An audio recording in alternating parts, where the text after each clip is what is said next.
Pertama kali adalah perlu kebahagiaan, perlu dirawat. Karena kebahagiaan juga akan berakhir. Seperti juga penderitaan akan berakhir. Dan kehidupan kita juga pasti akan berakhir.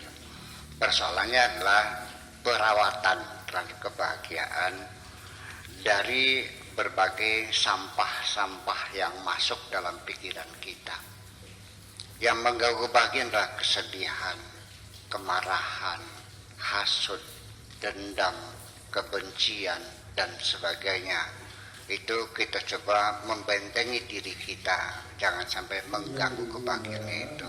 Jadi gimana artinya? Dengan hati yang besar, siap selalu memaafkan kesalahan siapapun. Sebab kalau tidak itu bisa mengganggu. Di tengah kita bahagia, kita kesal, hilang semua kebahagiaannya. Atau dendam atau hasud dan sebagainya. Itu merawat kebahagiaan dari gangguan-gangguan yang datang kemudian.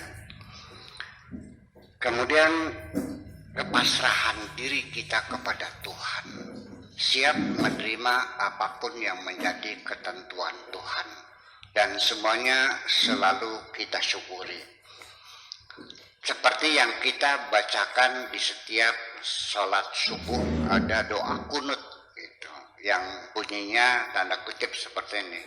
Walakal hamdu ala ma qadait, kami selalu memujimu apapun yang menjadi keputusanmu. Aku selalu memujimu apapun keputusanmu. Itu adalah kepasrahan total kepada Allah. Jadi tidak pernah berkeluh kesah. Tidak pernah berkeluh kesah, yang ada kita selalu memuja Allah. Ketika kita bercerita tentang kesusahan yang kita hadapi kepada siapapun, kepada teman, kepada sahabat, kepada orang tua, ketika menceritakan kesusahan, itu sama dengan komplain kepada Tuhan. Ini artinya komplain kepada Tuhan, kenapa nasibku seperti ini? Kenapa aku harus menghadapi kesulitan seperti ini? Kenapa orang menipu diriku dan sebagainya? Bahwa ketidakmengertian kita itu kita batasi saja dua opsi, suudzon atau husnudzon, praduga baik atau praduga buruk kepada Tuhan. Selagi kita mempunyai praduga baik kepada Tuhan, maka kita mencoba untuk melakukan interpretasi secara positif.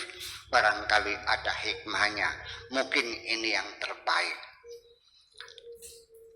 Satu contoh dalam Al-Quran, Nabi Khidir membunuh anak kecil yang diduga nanti bakal menjadi penjahat dan akan menyakiti orang tuanya.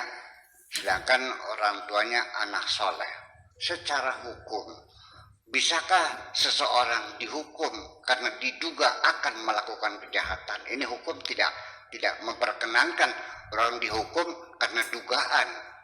Ya, tindak kriminal itu baru dihukum ketika sudah dilaksanakan, tapi baru niat dan tujuan tidak bisa. Nah, andaikan orang yang ditinggal mati oleh anaknya, seperti mudah-mudahan Allah berikan kesabaran kepada Bapak Ridwan Kamil. Anaknya meninggal dunia di Suez sedang berenang di sungai, ya, yang masih dingin itu. Kalau ditafsirkan secara positif, barangkali anak ini dicabut oleh Tuhan untuk kebahagiaanku. Mungkin seperti Nabi Khidir nantinya akan durhaka kepada orang tuanya. Tentu kita tidak akan bersedih hati. Ketika kita calon suami kita ternyata berselingkuh. Baru saja ada orang datang ke tempat saya menangis, calon suaminya berselingkuh dengan orang lain. Dia hampir mau bunuh diri. Saya bilang, ngapain dia bunuh diri? Iya, kamu nggak usah sedih, malah justru harus berterima kasih kepada Tuhanmu. Engkau diselamatkan oleh Tuhanmu.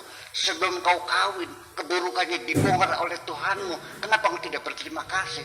Bayangkan andaikan terjadi yang kau sudah menikah dan lo selingkuh. Apa yang terjadi? Untung sekarang dibuka lebih dulu. Jadi kita mencoba menafsirkan secara positif tentang apapun yang terjadi pada diri kita. Sehingga setelah itu, apakah rezeki, apakah musibah, tidak ada masalah kedua-duanya. Semuanya welcome. Datang silakan, pergi silakan. Jadi orang yang berpasrah diri kepada Tuhan itu tidak lebih selalu memuji Tuhan dalam kondisi apapun, keputusannya apapun. Dapat duit banyak, alhamdulillah. Dapat duit sedikit, alhamdulillah. Nggak dapat duit, alhamdulillah. Duitnya hilang, alhamdulillah. Jadi bahagia yang tak terhingga. Makanya kekasih Tuhan adalah dihilangkan oleh Allah rasa takut dan sedihnya. Inna awliya Allahi la khafun alaihim walahum yahzanun. Kemudian yang berikutnya adalah ketulusan hati, keikhlasan.